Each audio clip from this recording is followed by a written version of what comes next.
Caring viewers, welcome to Animal World, our co-inhabitants.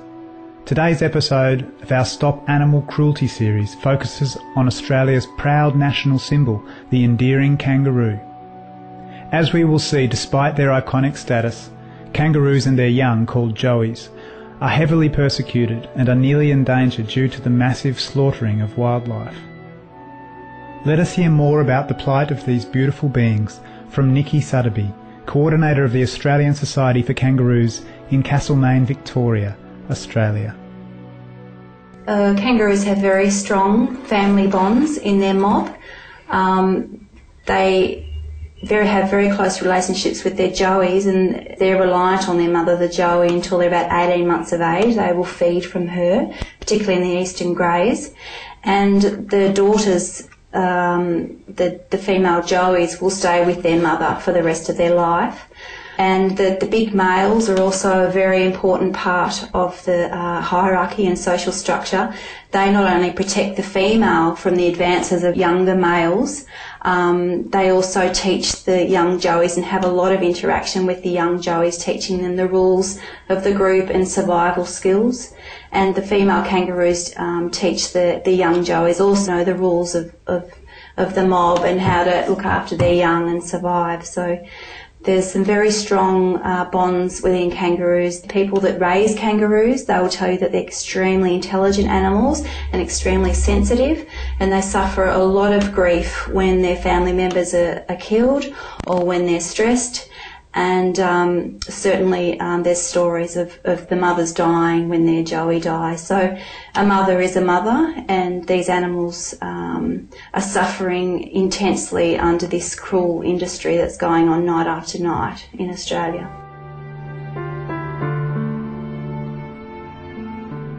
Every year the fate of millions of kangaroos is set by the quota for the number to be killed for meat and for their skins to be made into leather products. In 2007, the number of kangaroos slaughtered was 3.6 million kangaroos, or 10,000 innocent animals hunted every night, purely for profit.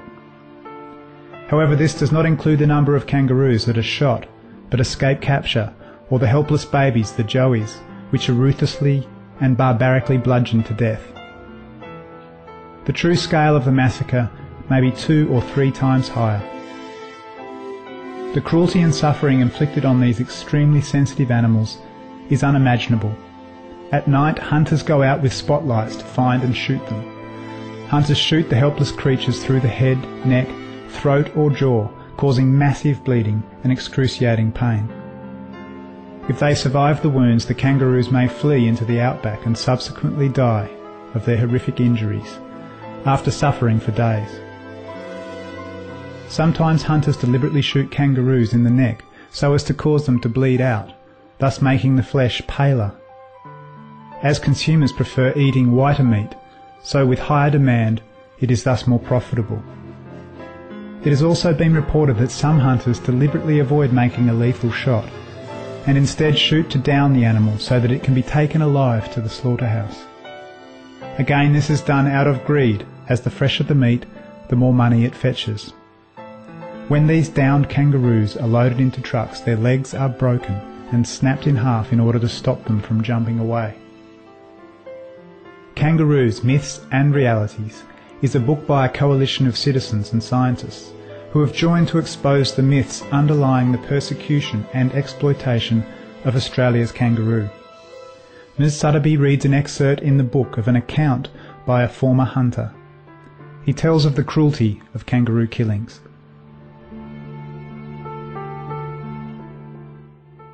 Talks about what actually happens to individual animals on a regular basis that you wouldn't know about. The mouth of a kangaroo can be blown off, and the kangaroo can escape to die of shock and starvation later on. Forearms can be blown off, as can ears, eyes and noses. Stomachs can be hit, expelling the contents with the kangaroo still alive. Backbones can be pulverised to an unrecognisable state. Hind legs can be shattered with the kangaroo desperately trying to get away on the other or without the use of either. To deny that this goes on is just an exercise in attempting to fool the public. It has been estimated that up to 80% of the kangaroos killed each year in Australia are females. A female kangaroo usually carries a baby in her pouch and may also have a dependent child, known as an ex-pouch joey, accompanying her. When the mother is killed, the baby and child, and of course her family, experience great distress.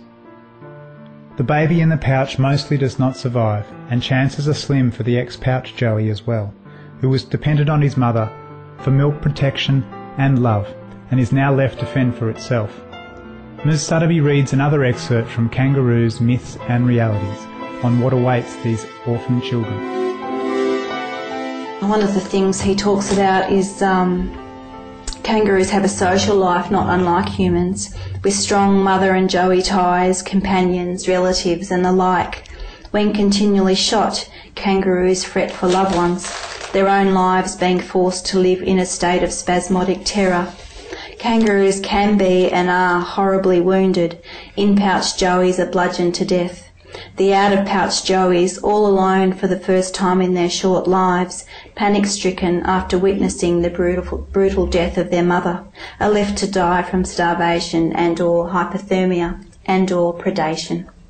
The survivors live in a state of constant fear, with proper social order in constant disarray and upheaval.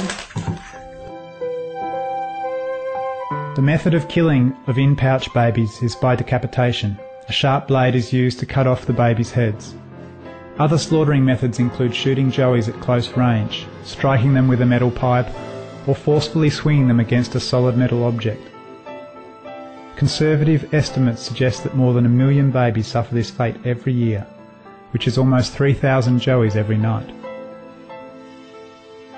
When Animal World, our co-inhabitants, returns, we will divulge more about the cruel industry involving Australia's national symbol. Please keep your dial tuned here to Supreme Master Television.